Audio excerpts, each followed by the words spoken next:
Les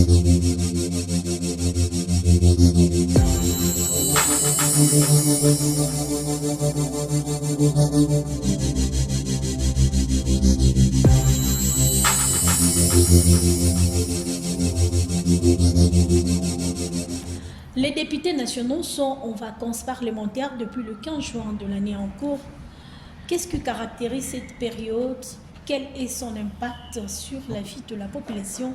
On en parle dans cette émission. Mesdames, Messieurs, bonjour.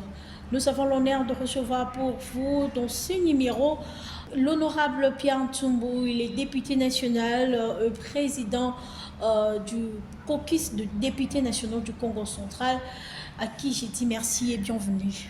Merci, madame. La santé, comment? Oui, ça va. Depuis le début de l'année, c'est la première fois que nous vous recevons dans notre plateau. Ça va, merci, par la grâce de Dieu. Ça va, merci. D'entrée de jeu, vous venez tout récemment d'être au Congo central, où vous avez assisté à l'investiture du gouvernement et le moment par lequel le gouverneur du Congo central a présenté son programme quinquennal. Votre lecture. Bien, j'affirme que nous étions invités par les nouveaux gouverneurs du Congo central, notre frère. Okay. Il nous a invités au dîner qui a été préparé la soirée qui a suivi l'investiture. Donc on n'était pas invités à l'Assemblée parce que c'est l'Assemblée qui organise l'investiture. Je dois préciser que le caucus a reçu l'invitation des gouverneurs au dîner. Mais les jours après, nous avons été invités par le président de l'Assemblée pour prendre part à la clôture de la session extraordinaire. La lecture que nous faisons, mais c'est quoi? C'est l'investiture. Donc l'investiture du gouvernement marque la fin de tout un processus et qui a commencé par l'élection du gouverneur, la campagne, l'élection, et puis vous avez les contentieux. Je crois qu'au Congo central, comme d'habitude, nous avons respecté la mauvaise tradition qui consiste, après l'élection, dans la justice. Vous avez suivi la saga judiciaire. Vraiment. Conseil d'État, Cour constitutionnelle, Cour d'appel, ainsi de suite. Ça a quand même été une perte de temps. Mais bien, on a atterri, c'est la démocratie. Maintenant que tout cela fait partie des jeux politiques, parce qu'en politique, il n'y a pas de cadeaux, je pense que ce qui importe, ce ne sont pas les invectives, les querelles qui ont entouré toutes les décisions qu'il y a eu autour, la guerre des positionnements, les uns se placeraient derrière tel candidat, les autres derrière l'autre. Tout ça, c'est derrière nous. À mon avis, c'est passé. Maintenant, nous devons tous regarder dans la même direction. Parce que vous savez, au Congo central, nous avons perdu 5 ans l'année passée. Vous êtes sans savoir que pendant 5 ans de mandat, il y a eu 5 remises et reprises des gouverneurs. Ce n'était pas stable à cause de nos intérêts égoïstes. Nous avons laissé de côté les intérêts de la province, de la population, au profit de nos propres intérêts, de nous en tant que politiciens, pour les positionnements, pour la prédation et le Congo central. C'est agenouillé. Maintenant, là, nous allons demander à ceux qui n'ont pas été élus, ceux qui n'ont pas trouvé leur compte, de comprendre que le Congo central n'est pas un gâteau qui appartiendrait à un groupe d'individus. Et lorsque eux ne sont pas là, le Congo central ne respire pas. Il est vraiment temps que nous mettions nos intérêts égoïstes. Nous avons des intérêts, nous avons nos divergences idéologiques, mais maintenant là, nous devons tous regarder, comme je disais, dans la même direction, pour que seuls les intérêts du Congo central comptent. Et ça, nous, en tant que caucus, nous y travaillons. Nous avons donné des signaux forts pour dire que plus rien ne sera comme avant. Nous voulons vraiment travailler tous la main dans la main, d'abord pour le bien de notre communauté qui est le Congo central. Et par rapport au programme présenté par le gouverneur, son programme quinquennal?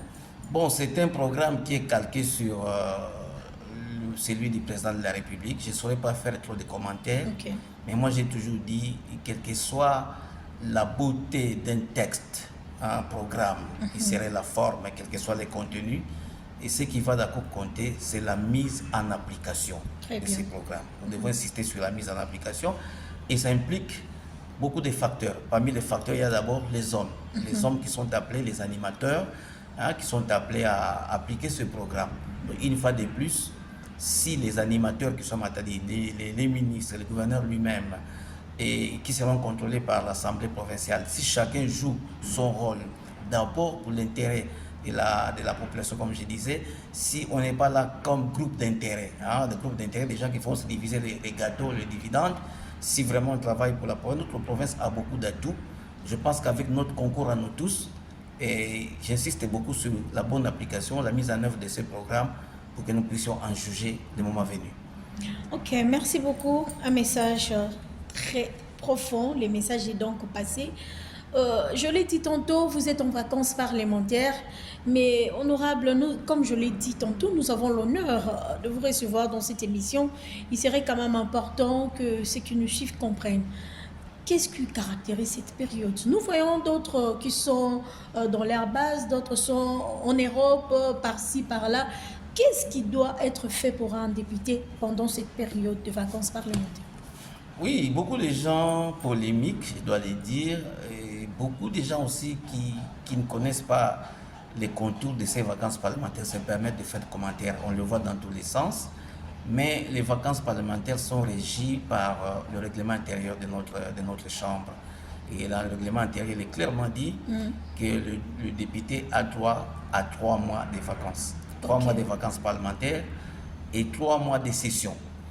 Et le règlement continue pour dire, dans les 3 mois des vacances parlementaires, au moins 1 mois doit être consacré à la base. Et c'est très important. Au moins 1 mois sur 3. C'est-à-dire que le député a un organisme, et il a un corps qui doit se reposer. Hein?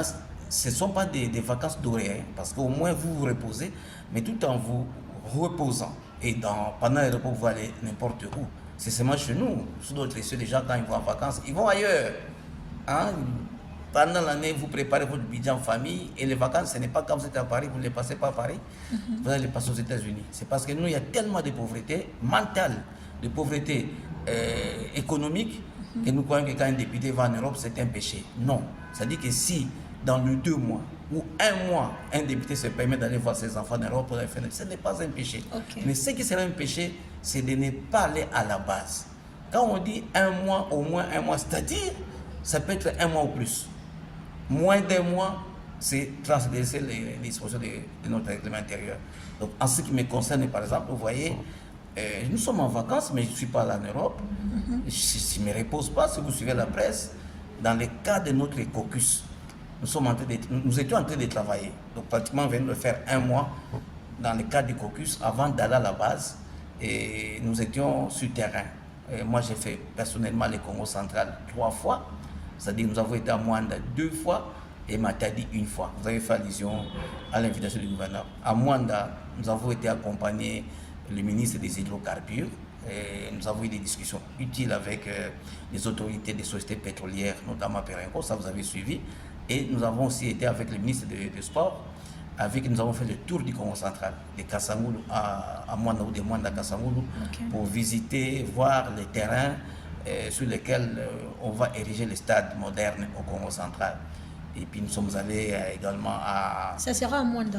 Le Mwanda à Kassamoulou, les terrains. Nous avons été à Mbanzangou, Mouboma, partout il y a des terrains. On devra, le gouvernement s'engage à construire des terrains, des stades modernes. Et donc nous sommes allés avec le ministre Boudimbu en mission, toujours dans le cadre des vacances. Et de temps en temps aussi, je descends en Mbanzangou pour des cas sociaux. Mais maintenant, là, au moment où je vous parle, j'annonce que je vais passer plus d'1 mois à la base.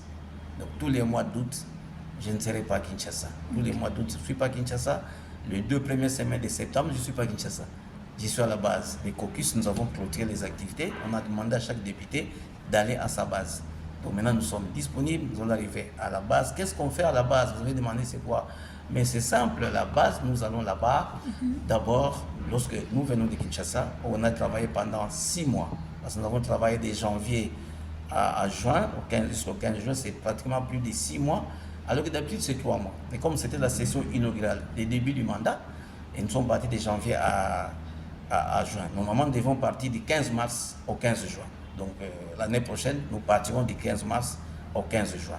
Et donc, pendant tout ce temps, vous savez, nous étions en session, nous devons aller dire à la base ce qui s'est passé ici à Kinshasa pendant les 6 mois. Qu'est-ce que nous avons fait au niveau du Parlement? Qu'est-ce qui a été réalisé? C'est ce qu'on appelle la restitution. Donc, partout où j'ai à la base, je suis obligé de dire à cette base, cette population qui m'a envoyé ici, qu'est-ce que nous avons fait à Kinshasa On n'est pas venu dormir. Okay. On va faire la restitution sur l'installation même du Parlement. Tu as vu, on a validé le mandat et puis après, nous avons mis en place les règlements intérieurs. D'ailleurs, moi, j'étais membre de la commission qui a travaillé sur le règlement intérieur. Okay. Et puis après, nous avons passé à l'élection du bureau définitif, parce qu'il y avait un bureau provisoire constitué du doyen comme président et de deux Benjamin comme secrétaire. Mais nous sommes passés à l'étape de l'élection et de l'installation du bureau définitif. Vous avez suivi les étapes avec les primaires, et puis après, nous avons reçu le programme du gouvernement et que nous avons mis à débat et que nous avons adopté, et finalement nous avons investi le gouvernement. Donc à ce stade-là, je crois que c'était en gros ce que nous avons fait au niveau de Kinshasa. Et nous irons rendre compte à la base. Donc là, ils vous attendent. Ils m'attendent pour ça et c'est un devoir pour moi. Et c'est un droit pour eux qu'on y arrive. Mais après, sur le terrain, je dois travailler parce que un des rôles du député, comme vous savez, c'est d'être le porte-parole de la population. Mais comment toi, député, tu vas être porte-parole de la population si tu n'es pas en contact physique avec la population, si tu n'es pas allé vivre avec eux? Comment tu vas recueillir les doléances? Donc, un des plus grands enjeux des vacances parlementaires, c'est de recueillir les doléances des populations. Rester de temps en temps. Ce qu'ils ont comme problème, quels sont leurs problèmes, dont les solutions dépendent, par exemple, du gouvernement central. Quels sont les problèmes? Ce problème-là, ce n'est pas la population qui vient à Kinshasa pour les poser auprès du gouvernement, c'est justement leurs représentants que nous sommes. Et c'est comme ça d'ailleurs qu'à l'issue de ces contacts avec la population, ou à l'issue de ces recueils, si vous voulez, des doléances de la population, les députés est tenu de présenter dans les 15 jours après le 15 septembre un rapport où il va consigner toutes les doléances des populations, les recommandations et peut-être au gouvernement. Donc après le vacances, vous venez faire rapport? Oui, et d'ailleurs, je vais aussi faire une synthèse à la fin des vacances, quand j'ai terminé à recueillir les doléances. Le problème qui se pose sur le plan économique, sur le plan social, sur le plan sécuritaire. Quand j'ai ces rapports, ces programmes, ces problèmes, je dois encore restituer à la fin pour dire à la population, voilà, voici la synthèse de ce que je trouvais comme problème et que je vais l'exposer à Kinshasa. Mais ça se trouve consigné dans un rapport. Donc nous allons déposer un rapport écrit. C'est ce rapport qui va servir de, si vous voulez, comment je vais dire ça, de boussole au gouvernement. C'est grâce à nos rapports que les gouvernements sont mis au courant des problèmes qu'ils doivent résoudre pour la population. Merci beaucoup, honorable. Vous voyez que c'était quand même important que nous les sachions, parce qu'il y a de ceux-là qui nous suivent, et c'est toujours une phrase ou un mot, vacances parlementaires, ils ne comprennent pas exactement que ce que vous faites. Là, c'est très clair. Parlons du caucus de députés du Congo central dont vous êtes président. C'est quoi l'objectif de ces caucus? Qu'est-ce que vous faites exactement? Pourquoi la création de ce caucus? Les caucus, d'abord, un fait privé, mais aussi c'est une réalité parlementaire. Mais ici, quand on parle des caucus des députés nationaux du Congo central, ce n'est pas une invention propre aux députés du Congo central. Donc, ce sont des us et coutumes parlementaires. Vous savez que du point de vue formel, au niveau de notre règlement intérieur, au niveau du Parlement, nous avons des travaux que nous réalisons en commission. Il y a des commissions selon les thématiques. Moi, j'ai fait partie de la commission sociale et culturelle. Mais il y a aussi des groupes parlementaires. Des groupes parlementaires, ça, c'est des groupes qui se mettent en place en termes de forces politiques ou de volontés politiques. Mais alors, en dehors de ça, nous avons ce qu'on appelle les caucus. Donc, autant qu'il y a 26 provinces, autant il y a 26 caucus. Donc, chaque province, les députés de chaque province s'organisent en caucus. Une sorte de lobbying. C'est comme si on dit la société et l'association des journalistes de Kinshasa. Voyez-vous? C'est inasbel, c'est privé. Nous Contrairement au caucus. Les caucus, c'est privé. Ce n'est pas officiel, mais c'est reconnu par notre chambre. Je dirais que c'est un groupe consultatif. C'est-à-dire que, par exemple, le président de l'Assemblée peut approcher les caucus pour connaître les problèmes qui se passent au niveau de notre province. Mais les caucus, c'est d'abord une association des députés qui se mettent ensemble parce qu'ils sont venus de plusieurs circonscriptions dans une province. je pense que c'est un créneau qui permet à ces députés d'être ensemble. C'est obligatoire pour chaque député de faire partie. Je vous dis, ce n'est pas un choix, c'est obligatoire. Wow. Donc nous sommes 24 députés de Kassagoula Mwanda. Okay. Tous les 24 députés font partie du caucus des députés nationaux du Congo central. Nous avons un créneau qui nous permet de nous mettre ensemble. Ça, c'est des 1. Il y a l'unité, l'unité de la cohésion entre les députés pour une solidarité d'abord au sein du groupe, mais aussi une solidarité, unité, une force pour affronter les grands défis de la province. Je donne un exemple. Si aujourd'hui nous parlons du pétrole de Mwanda, pour lesquels le Congo central n'est pas satisfait, ne trouve pas ces dividendes, ne voit pas, pour lesquels le Congo central ne voit pas clair. S'il n'y a que les 2 députés de Mwanda qui montent au créneau pour commencer à chercher c'est quoi le pétrole de Mwanda, ils sont moins forts. Mais si c'est l'ensemble des députés comme le 24 qui se mettent ensemble, vous parlez le même langage. Vous parlez le même langage, le même engagement, cette force-là peut aider à arracher les avantages dans ce chapitre. C'est comme le péage, notre péage ici. Dans le Congo central, et s'il va chaler, ça on ne doit pas les cacher. Il y a beaucoup de gens qui vont là-bas, même vide et ils rentrent les poches remplies. C'est comme sur une terre conquise. Et la population le sait. Le Congo central sait que souvent la voix du Congo central n'est pas audible. La voix du Congo central est à fond. Et si il y a des responsables pour faire entendre la voix du Congo central sur le plan national, sur le plan international, de vrais porte-parole, ce sont des députés. Et lorsque nous organisons un caucus, nous sommes forts, nous sommes entendus et nous arrachons les dividendes. Il y a un planning, vous avez un planning? Oui, mais comme toute association, nous avons nos activités. Et je vous ai parlé de la descente que nous venons d'effectuer à Mwanda. Et nous sommes en train de prendre contact avec la plupart des ministères. Et avant même d'aller en vacances, et puis après les vacances, nous avons mené un travail de terrain. Nous avons rendu visite au VPM, ministre de l'économie, hydrocarbures, comme je vous ai dit, le sport, et même le ministre Crispin Badou de l'urbanisme et habitat. Vous voyez, tout ça c'est pour évoquer le problème du Congo central et dire qu'il y a un planning. Au fur et à mesure que les problèmes vont se présenter, nous allons être présents. Ce qui est vrai, c'est que caucus est différent du caucus du mandat passé. Parce que je crois que l'année passée, le mandat passé, vous n'avez pas entendu parler des caucus, alors que nous existions. Et nous estimons que nous voulons faire la différence, et parce qu'il y a un nouvel esprit qui nous engage, et il y a une conscience que nous avons prise, et que la police ne se plaindre, les députés ne parlent pas, on ne les entend pas. Désormais, le Congo central est présent, désormais la voix du Congo central doit être entendue. C'est ça qui est essentiel. Et nous sommes vraiment engagés sur ce chemin-là. Très intéressant. Vous êtes, en tant que président, vous êtes au courant de l'insécurité qui bat son plan au Congo central, tant décriée par la population, aussi cette situation de conflit foncier entre l'OEBK et les occupants, Monsieur le Président? Ce n'est pas en tant que président d'abord, c'est en tant que... Honorable. Non, en tant qu'habitant du Congo central. Vous dites si je suis au courant. Non, je ne suis pas seulement au courant, mais je vis. Je vis, moi, je vis vivre. Je vis et je vois. Parce que très bien. Je vis au Congo central, je vis avec la population. Et cette insécurité à laquelle vous faites allusion ne date pas d'aujourd'hui. Tous les mandats passés, d'ailleurs, ça a pris de l'ampleur avec le mandat passé. Vous avez vécu à Matadi. Vous et moi, nous avons vécu à Matadi, il faut le dire ici. Mais je pense que quand nous étions là à l'époque, on ne parlait pas de l'insécurité autant qu'on en parle aujourd'hui. Aujourd'hui, le Congo central, qui était havre de paix, est dans l'insécurité totale. On est inquiet des jours et de nuit. Qu'est-ce que c'est? Vous avez des cités comme Kulungongo. Je prends le cas de Kulungongo.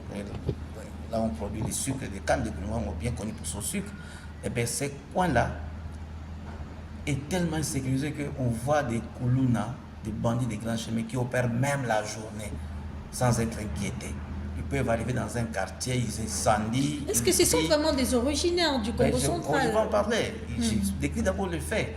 Ils vont à Kulungongo la journée, par exemple le soir, vous le voyez, un groupe de bandits, des Kuluna qui investissent un quartier. Ils incendient, ils brûlent, ils blessent, parfois ils tuent. Et on voit ça que nous. À travers la route du Congo central, la route est devenue meurtrière avec des coupeurs de route. Ça, vous entendez parler. Et les cambistes qui sont souvent à Matadi, un peu dans les grandes villes, tués parfois des jours. Et il y a beaucoup de cas d'insécurité. Vous demandez pourquoi, mais c'est parce que d'abord, il faut reconnaître que ça a commencé, à mon avis, avec la période où, ici à Kinshasa, il y a quelques années, il y avait une grande lutte contre le banditisme urbain. Je ne voudrais pas citer les généraux qui étaient là à la base.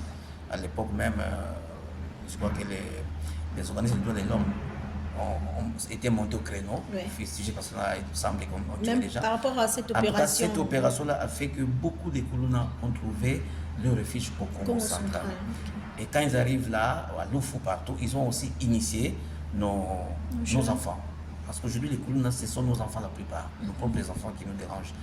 Et un autre phénomène qui favorise le banditisme, c'est le fait que partout au Congo central, les villages sont enclavés. Dans beaucoup de coins, il n'y a pas de routes de dessertes agricoles. Et comme conséquence, la population paysanne a tendance à vouloir venir chercher la vie, entre guillemets, en ville, dans des centres urbains comme Kimpese, Matadi, Kala. Parce que de l'autre côté, quand ils produisent, ils ne savent pas évacuer leurs produits. Il y a une pauvreté extrême qui crée ce qu'on appelle l'exode rural. Or, quand ils arrivent dans des grands centres de consommation comme Kimpese, Matadi, Boma, il n'y a pas de travail. Et ce sont des candidats facilement qu'on recrute pour le banditisme urbain. Ça, c'est des causes que j'explique. Maintenant, face à ces phénomènes, il faut poser la question, qu'est-ce qu'il faut faire? Nous avons toujours crié, on a fait des motions de formation des mandats passés, on ne se fatigue pas. Parmi les grands défis que doit affronter l'actuel gouverneur de province, d'un côté, et de l'autre côté également le gouvernement central, c'est de mettre une force au Congo central qui dépasse largement la force des bandits. Il faut que la puissance de l'État parle. Lorsque ces bandits vont se sentir traqués, lorsqu'on ne les laissera plus une minute de repos, je pense qu'ils vont fuir, ils vont se cacher. On ne va pas mettre fin au banditisme urbain. Il y a toujours un pourcentage de banditisme, mais je pense qu'il y a très peu de force par rapport à celle de bandits. Donc il faudrait former,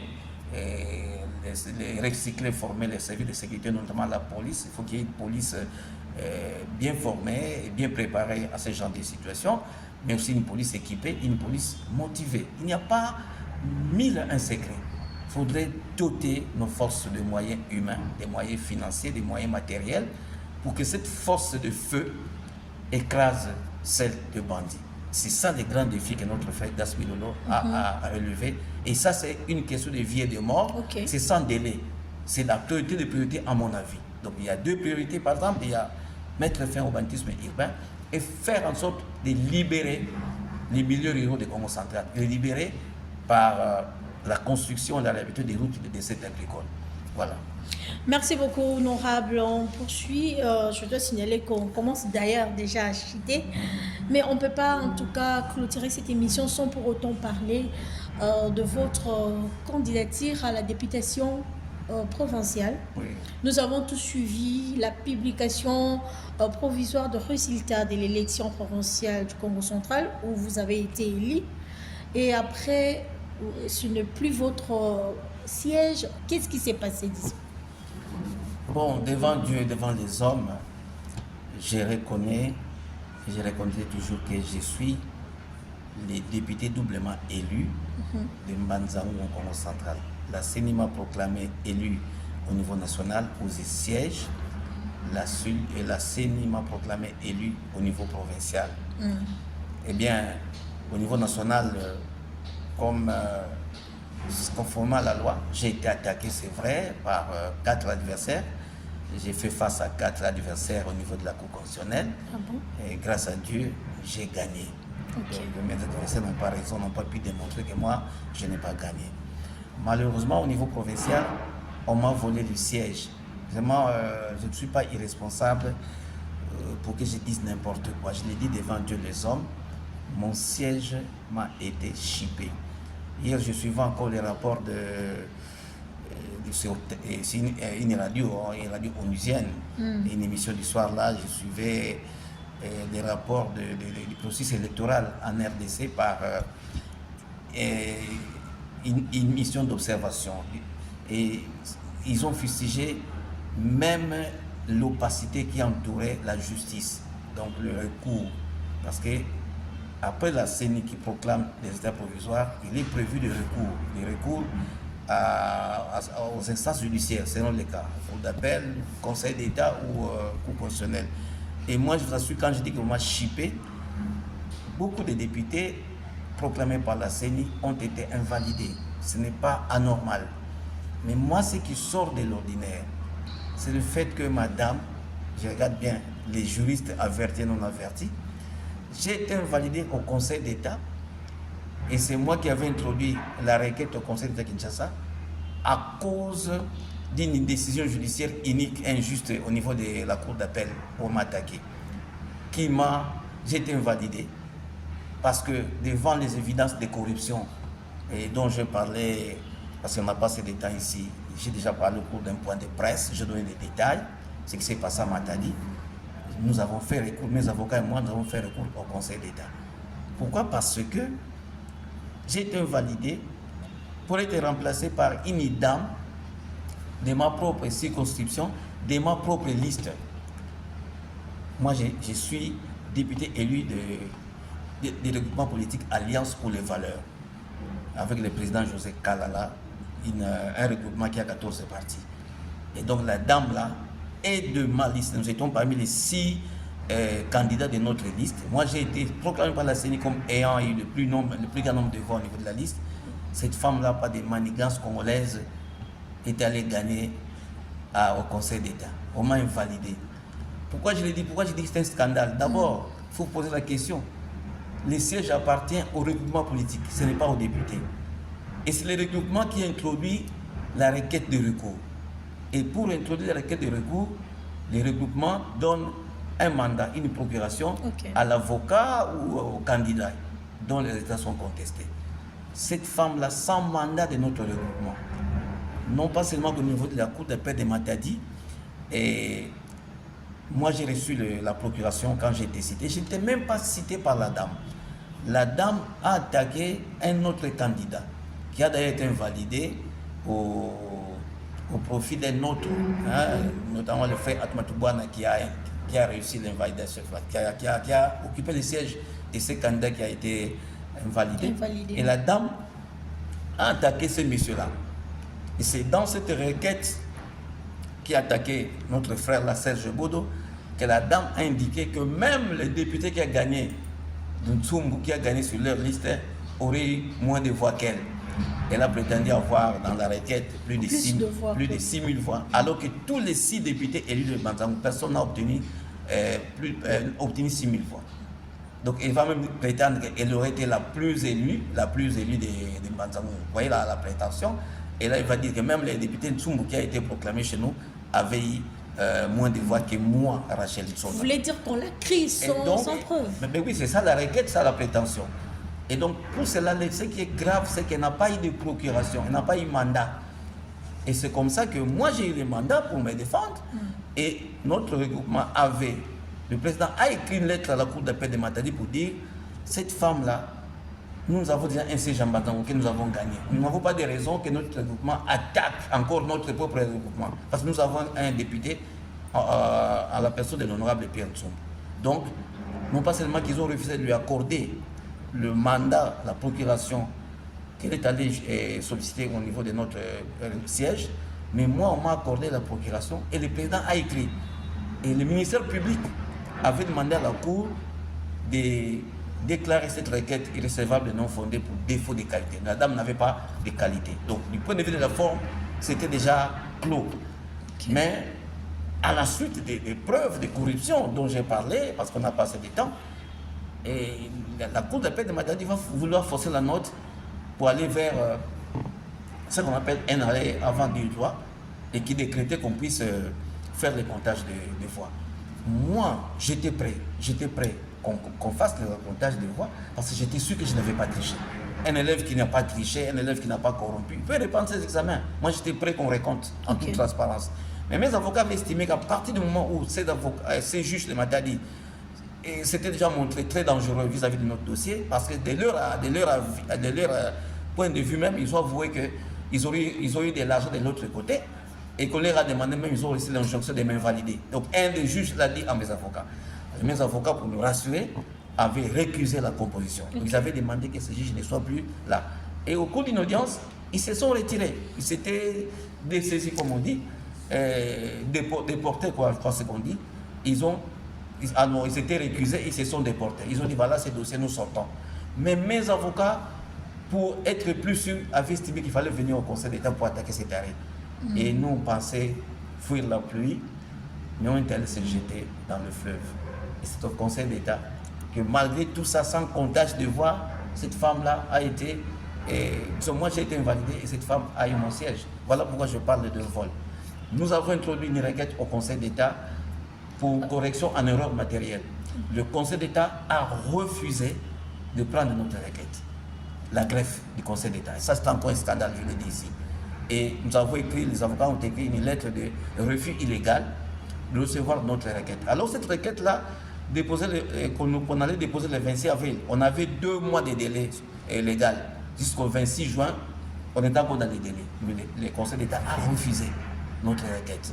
Et voilà pourquoi je dis que la justice est malade, mais on ne s'est pas découragé. Au moment où je vous parle, nous sommes à la Cour constitutionnelle pour attaquer cet arrêt-là.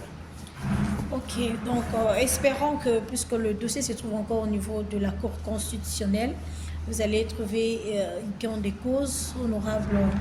Nous sommes arrivés vraiment à la fin de cette émission. Déjà, nous vous remercions pour votre disponibilité. Mais avant de vous quitter, si on vous accordait un dernier mot pour ces numéros, à qui pourriez-vous l'adresser? Moi, je l'adresse à la population congolaise en général et à ma province en particulier. Aux Congolais, je dirais, ce pays, c'est notre pays. Je pense notamment à la partie est dont la population est traumatisée par la guerre injuste qui nous est imposée par les Rwandais. Donc je voudrais exhorter les uns les autres à être forts et unis face à cette agression. Nous n'avons pas une autre alternative que de mettre nos égos de côté, de nous mettre ensemble pour affronter cette guerre-là. Puisque dans une maison, quand papa et maman se querellent et que le soir un serpent entre pendant qu'ils se battent, je crois que quel que soit leur conflit, ils vont d'abord déposer les armes, ils vont cesser de se battre pour chasser les serpents. Donc c'est le cas qui est le nôtre. Et tous ceux qui cherchent à créer des histoires pendant que de l'autre côté il y a l'insécurité n'aiment pas ce pays. Donc je voudrais que nous tous, nous fassions preuve d'un sursaut d'orgueil pour que nous nous mettions vraiment ensemble, que nous mettions loin nos idéologies, nos égos, comme j'ai dit, pour faire face à la guerre d'agression. Et aussi, le Congo, nous sommes souvent, moi j'ai toujours dit, le vrai problème du Congo, c'est le Congolais lui-même. Faisons un effort, et du plus petit au plus grand, des citoyens lambda jusqu'à la plus grande autorité du pays, nous tous essayons quand même de changer la mentalité. Parce que le vrai problème des Congolais, le vrai chantier dans ces pays, le premier chantier, le véritable chantier auquel il faut s'attaquer, c'est le chantier homme. Lorsque le chantier homme sera réhabilité dans sa dignité, dans sa façon de faire, les autres chantiers-là, il n'y aura pas de détournement dont on entend parler, toutes ces injustices-là. Et nous voulons aller véritablement vers l'état des droits, et l'état des droits a des exigences. À la population du Congo central, je demande de continuer à compter sur nous avec les caucus. Désormais, pendant les 5 ans, nous leur demandons de collaborer avec nous parce que nous-mêmes ne pouvons rien faire. Nous devons être ensemble, la main dans la main, qu'ils sachent poser leurs problèmes. Et nous sommes là pour eux, pour la population. Nous sommes là pour adresser leurs doléances acquis des droits, pour faire le suivi de façon que ces mandats soient vraiment plus différents, très différents et plus différents que les mandats passés. Et à ma base, qu'ils sachent que bientôt, depuis que vous m'avez élu, je ne suis pas encore venu vous dire merci. Okay. Et la plus grande activité que je vais réaliser à travers ma base, c'est de dire merci à la population pour le mandat qu'ils m'ont accordé, qu'ils sachent qu'ils ne seront pas déçus. Merci beaucoup. Merci. Merci beaucoup. Voilà, nous sommes arrivés pratiquement à la fin de cette émission, mesdames, messieurs. Merci à vous tous de l'avoir suivi. Je rappelle que nous avons reçu pour ce numéro l'honorable Pierre Ntoumbu. Il est député national élu de la circonscription électorale de Mbanza-Ngungu, aussi président du caucus de députés nationaux du Congo central. Avec lui, nous avons parlé de la situation sécuritaire au Congo central, les vacances parlementaires et tout ce qui va avec. Vous avez suivi avec beaucoup d'attention cette émission, nous vous remercions. Et vous voulez être le prochain invité, vous avez des suggestions, des propositions, n'hésitez pas en tout cas à nous contacter avec le numéro qui est affiché au bas de vos postes télévisés. D'ici là, portez-vous bien. Merci.